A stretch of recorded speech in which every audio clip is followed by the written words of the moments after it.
Chapter 14. The Park Lane Hospital for the Dying was a 60-story tower of primrose tiles. As the savage stepped out of his taxicopter, a convoy of gaily coloured aerial hearses rose whirring from the roof and darted away across the park, westward, bound for the Slough Crematorium. At the lift gates, the presiding porter gave him the information he required, and he dropped down to Ward 81, a galloping senility ward, the porter explained, on the 17th floor. It was a large room bright with sunshine and yellow paint, and containing 20 beds, all occupied. Linda was dying in company and with all the modern conveniences. The air was continuously alive with gay synthetic melodies. At the foot of every bed, confronting its moribund occupant, was a television box. Television was left on, a running tap from morning till night. Every quarter of an hour, the prevailing perfume of the room was automatically changed. "We try," explained the nurse who had taken charge of the savage at the door, "we try to create a thoroughly pleasant atmosphere here, something between a first-class hotel and a feely palace, if you take my meaning." "Where is she?" asked the savage, ignoring these polite explanations. The nurse was offended. "You are in a hurry," she said. "Is there any hope?" he asked. "You mean of her not dying?" He nodded. "No, of course there isn't. When somebody is sent here, there's no—" Startled by the expression of distress on his pale face, she suddenly broke off. "Why, whatever's the matter?" she asked. She was not accustomed to this kind of thing in visitors. Not that there were many visitors, anyhow, or any reason why there should have been many visitors. "You're not feeling ill, are you?" He shook his head.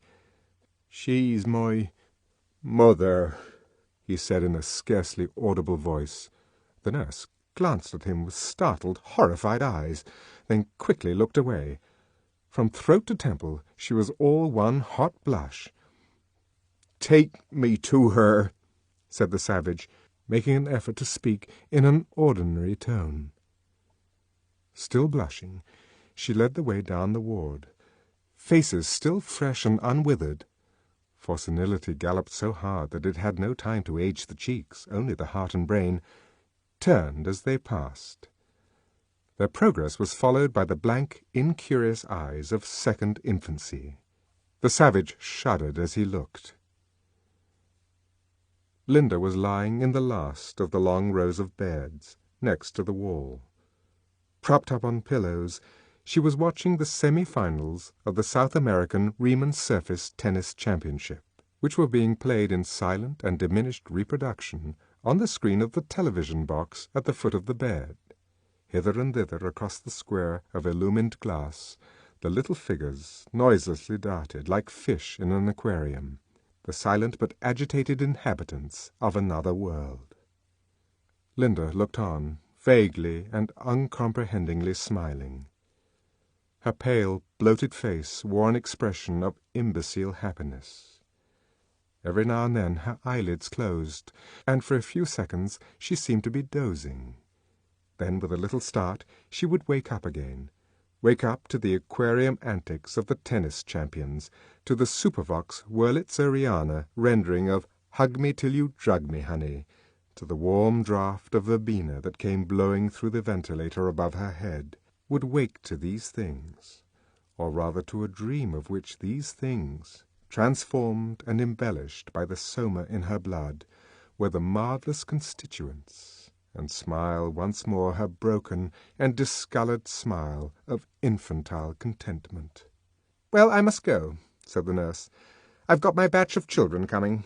Besides, there's number 3. She pointed up the ward. "Might go off any minute now. Well, make yourself comfortable." She walked briskly away. The savage sat down beside the bed. "Linda?" he whispered, taking her hand. At the sound of her name she turned. Her vague eyes brightened with recognition. She squeezed his hand. She smiled. Her lips moved. Then, quite suddenly, her head fell forward. She was asleep. He sat watching her, seeking through the tired flesh, seeking and finding that young, bright face which had stooped over his childhood in Malpace, remembering, and he closed his eyes, her voice, her movements, all the events of their life together. Straptacock Gee to Bunbury Tea. How beautiful her singing had been! And those childish rhymes, how magically strange and mysterious. ABC, vitamin D, the fat's in the liver, the cod's in the sea. He felt the hot tears welling up behind his eyelids as he recalled the words and Linda's voice as she repeated them. And then the reading lessons. The tot is in the pot, the cat is on the mat, and the elementary instructions for beta workers in the embryo store, and the long evenings by the fire, or in summertime on the roof of the little house, when she told him those stories about the other place, outside the reservation, that beautiful, beautiful other place, whose memory, as of a heaven, a paradise of goodness and loveliness, he still kept whole and intact, undefiled by contact with the reality of this real London, these actual civilized men and women. A sudden noise of shrill voices made him open his eyes, and, after hastily brushing away the tears, look round. What seemed an interminable stream of identical 8-year-old male twins was pouring into the room. Twin after twin, twin after twin they came, a nightmare. Their faces, their repeated faces, for there was only one between the lot of them, puggishly stared, all nostrils and pale, goggling eyes. Their uniform was khaki, all their mouths hung open. Squealing and chattering they entered. In a moment, it seemed, the ward was maggoty with them. They swarmed between the beds, clambered over, crawled under, peeped into the television boxes, made faces at the patients. Linda, astonished and rather alarmed them. A group stood clustered at the foot of her bed, staring with the frightened and stupid curiosity of animals suddenly confronted by the unknown. "Oh, look! Look!" They spoke in low, scared voices. "Whatever is the matter with her? Why is she so fat?" They had never seen a face like hers before, had never seen a face that was not youthful and taut-skinned, a body that had ceased to be slim and upright. All these moribund sexagenarians had the appearance of childish girls. At 44, Linda seemed by contrast a monster of flaccid and distorted senility. "Isn't she awful?" came the whispered comments. "Look at her teeth." Suddenly, from under the bed, a pug-faced twin popped up between John's chair and the wall, and began peering into Linda's sleeping face. "I say," he began, but his sentence ended prematurely in a squeal. The savage had seized him by the collar, lifted him clear over the chair, and with a smart box on the ears sent him howling away. His yells brought the head nurse hurrying to the rescue. "What have you been doing to him?" she demanded fiercely. "I won't have you striking the children." "Well then, keep them away from this bed." The savage's voice was trembling with indignation. "What are these filthy little brats doing here at all? It's disgraceful." "Disgraceful? But what do you mean? They're being death-conditioned, and I tell you," she warned him truculently, "if I have any more of your interference with their conditioning, I'll send for the porters and have you thrown out." The savage rose to his feet and took a couple of steps towards her. His movements and the expression on his face were so menacing that the nurse fell back in terror. With a great effort he checked himself, and, without speaking, turned away and sat down again by the bed. Reassured, but with a dignity that was a trifle shrill and uncertain, "I've warned you," said the nurse, "so mind." Still, she led the two inquisitive twins away, and made them join in the game of Hunt the Zipper, which had been organized by one of her colleagues at the other end of the room. "Run along now and have your cup of caffeine solution, dear," she said to the other nurse. The exercise of authority restored her confidence, made her feel better. "Now, children," she called. Linda had stirred uneasily, had opened her eyes for a moment, looked vaguely around, and then once more dropped off to sleep. Sitting beside her, the savage tried hard to recapture his mood of a few minutes before. A, B, C, vitamin D, he repeated to himself, as though the words were a spell that would restore the dead past to life. But the spell was ineffective. Obstinately, the beautiful memories refused to rise. There was only a hateful resurrection of jealousies and ugliness and miseries. Popeye, with the blood trickling down from his cut shoulder, and Linda hideously asleep, and the flies buzzing round the spilt mescal on the floor beside the bed, and the boys calling those names as she passed. Ah, no, no! He shut his eyes.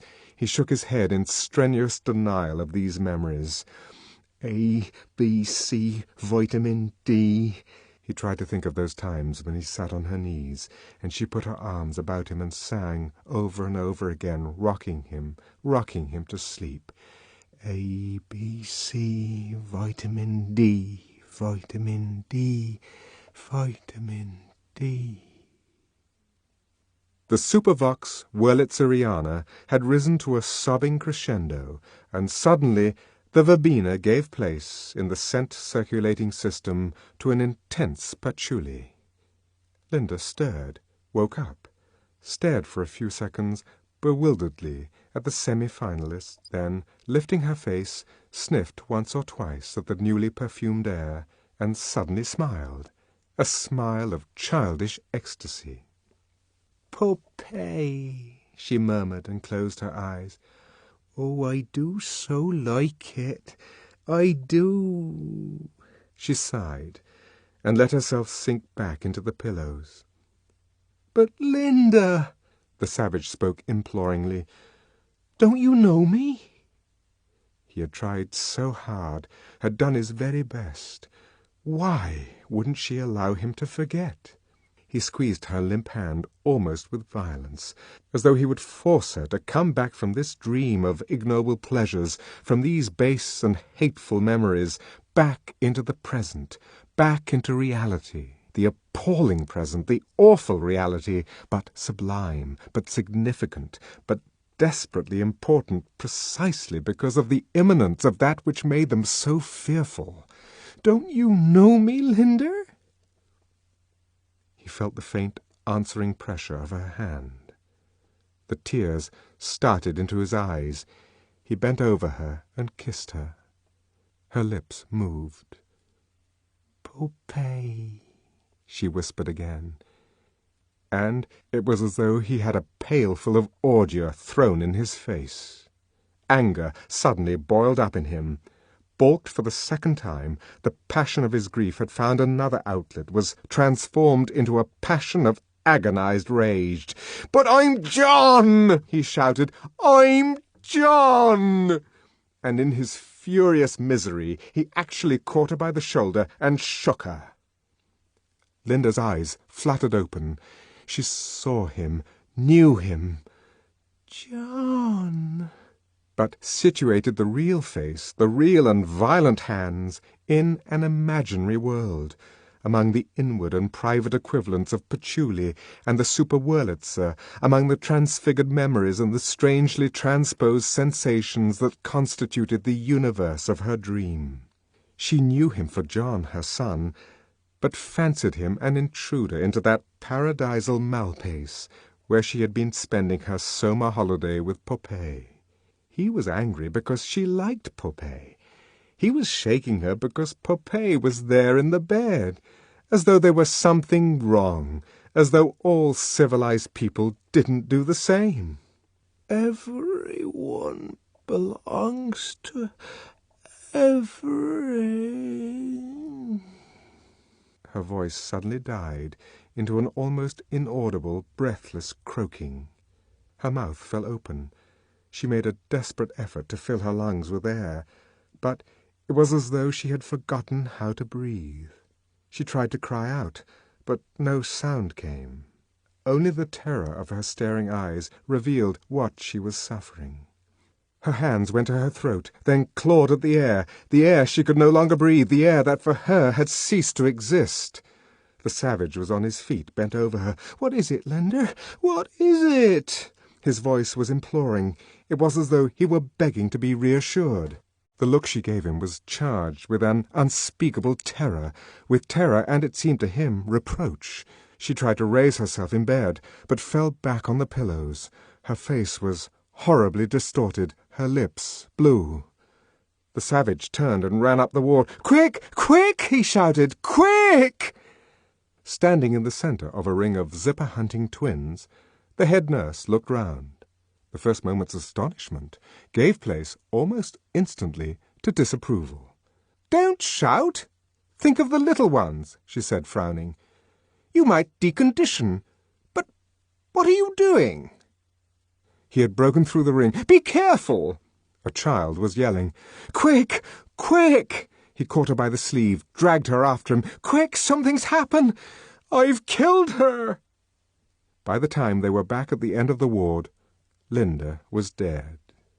The savage stood for a moment in frozen silence, then fell on his knees beside the bed and, covering his face with his hands, sobbed uncontrollably.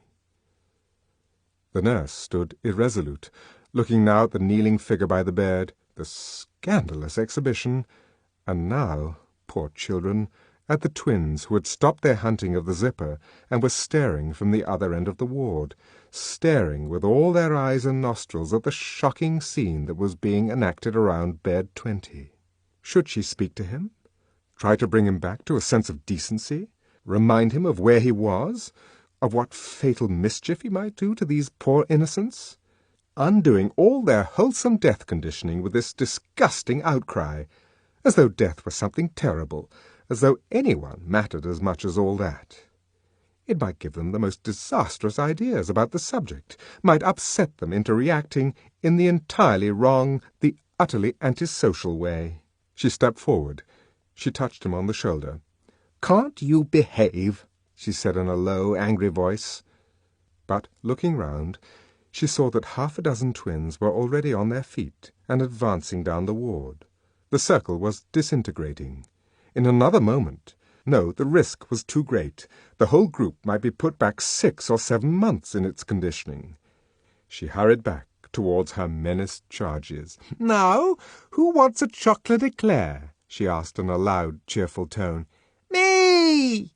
yelled the entire Bokanovsky group in chorus. Bed 20 was completely forgotten. "Oh, God, God, God!" the savage kept repeating to himself.